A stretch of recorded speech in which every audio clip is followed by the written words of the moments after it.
Bismillahirrahmanirrahim. Assalamualaikum warahmatullahi wabarakatuh. Kembali lagi di channelnya Tama Edukasi. Dalam kesempatan video kali ini kita akan belajar materi pembelajaran Pendidikan Pancasila bab 2 yaitu tentang Undang-Undang Dasar Negara Republik Indonesia tahun 1945. Unit yang akan kita bahas yaitu unit ke-6 tentang hubungan antar perundang-undangan. Materi ini jenjang SMA, SMK, ataupun MA, kelas 10 atau fase E. Materinya materi kurikulum merdeka, full pembahasan. Tata Peraturan Perundang-Undangan. Undang-Undang Negara Republik Indonesia tahun 1945 itu MPR, TAP MPR, MPR juga, Undang-Undang Perpu itu DPR atau Presiden, PP adalah Presiden, Perpres adalah Presiden, Perda Provinsi yaitu DPRD Provinsi atau Gubernur, Perda Kabupaten atau Kota yaitu DPRD Kabupaten atau Kota, Bupati atau Wali Kota.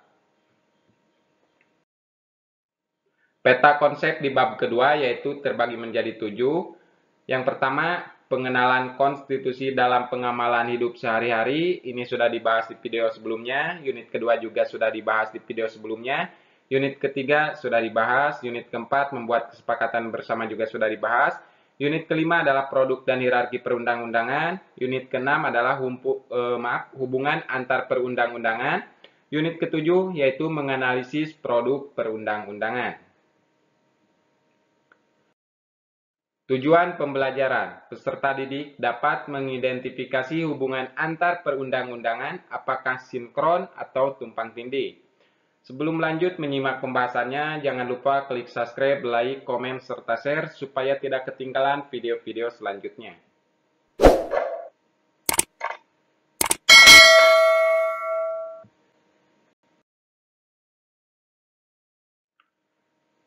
Baik, langsung saja kita bahas mengenai hubungan antar peraturan perundang-undangan. Undang-undang tentang pembentukan peraturan perundang-undangan adalah bagian dari pembangunan hukum nasional. Pembentukan peraturan perundang-undangan dari merencanakan sampai menetapkan, melibatkan legislatif dan eksekutif di tingkat nasional dan daerah. Juga partisipasi masyarakat itu diharapkan masing-masing produk perundang-undangan dapat sinkron dan saling melengkapi, sehingga dapat menunjang pembangunan bangsa dan negara seperti yang dicita-citakan dalam pembukaan Undang-Undang Dasar Negara Republik Indonesia tahun 1945. Bappenas bersama Pusat Studi Hukum dan Kebijakan Indonesia pada tahun 2019 itu menyelenggarakan kajian mendalam terkait dengan sistem perundang-undangan di Indonesia. Menurut Diani Sadiawati dan kawan-kawan, sebagai peneliti dan penyusun laporan kajian ini, ada sejumlah permasalahan mendasar dalam sistem peraturan perundang-undangan di Indonesia. Di antaranya, tidak sinkron antar perencanaan peraturan perundang-undangan pusat dan daerah. Dengan perencanaan dan kebijakan pembangunan, selain itu ada kecenderungan peraturan perundang-undangan bahkan menyimpang dari materi muatan yang seharusnya diatur. Dokumen perencanaan pembangunan itu diatur dalam Undang-Undang Nomor 25 Tahun 2004 tentang Sistem Perencanaan Pembangunan Nasional.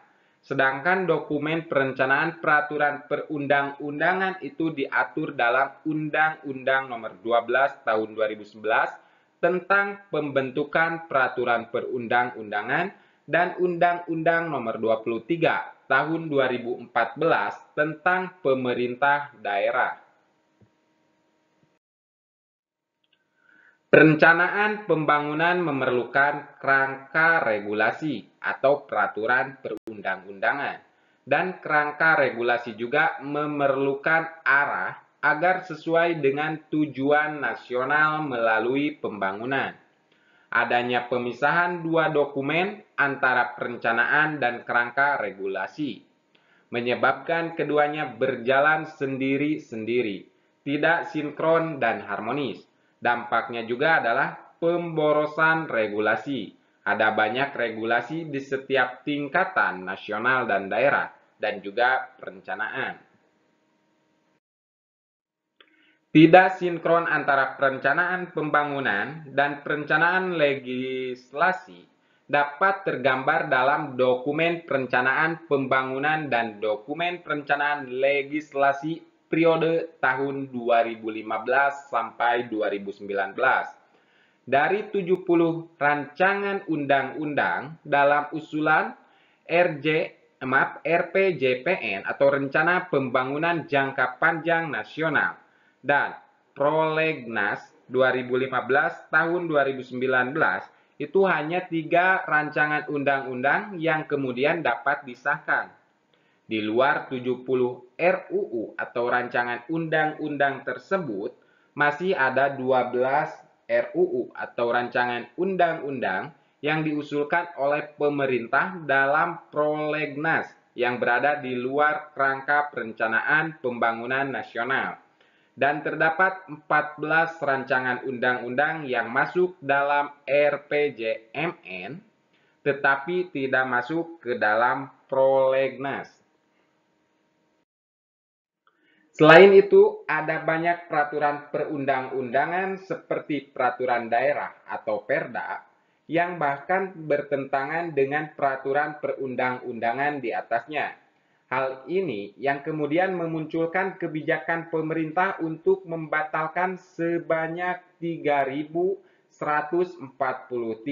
Perda atau peraturan daerah pada tahun 2016. Karena dinilai bertentangan dengan kebijakan nasional dan menjadi kendala dalam mendorong percepatan pembangunan, menghambat pertumbuhan ekonomi daerah, memperpanjang jalur birokrasi, dan menghambat investasi dan kemudahan berusaha.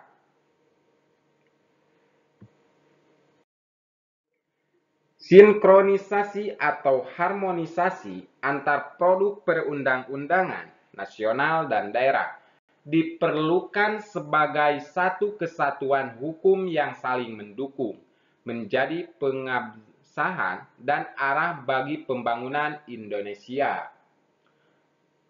Pembenahan kualitas perundang-undangan atau regulasi juga diperlukan agar mendukung pencapaian prioritas pembangunan Indonesia.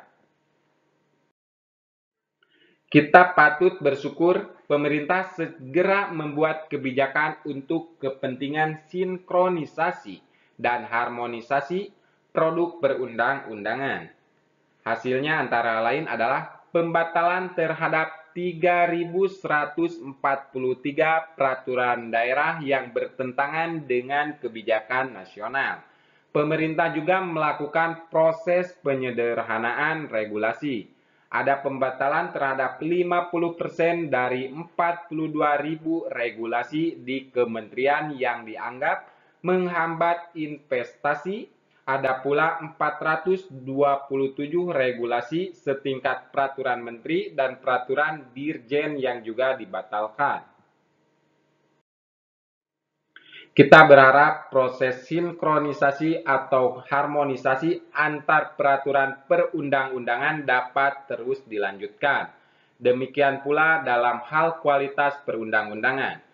Kita harapkan dapat memenuhi cita-cita bangsa dan negara Indonesia yang tercantum dalam pembukaan Undang-Undang Dasar Negara Republik Indonesia tahun 1945. Pemerintah negara Indonesia yang melindungi segenap bangsa Indonesia dan seluruh tumpah darah Indonesia, dan untuk memajukan kesejahteraan umum, mencerdaskan kehidupan bangsa, dan ikut melaksanakan ketertiban dunia yang berdasarkan kemerdekaan, perdamaian abadi, dan keadilan sosial. Sekian dan terima kasih pembahasan kita dalam kesempatan video kali ini. Semoga video materi ini bisa bermanfaat bagi kita semua. Bantu dukung channel ini dengan cara klik subscribe, like, komen, serta share. Terima kasih. Assalamualaikum warahmatullahi wabarakatuh.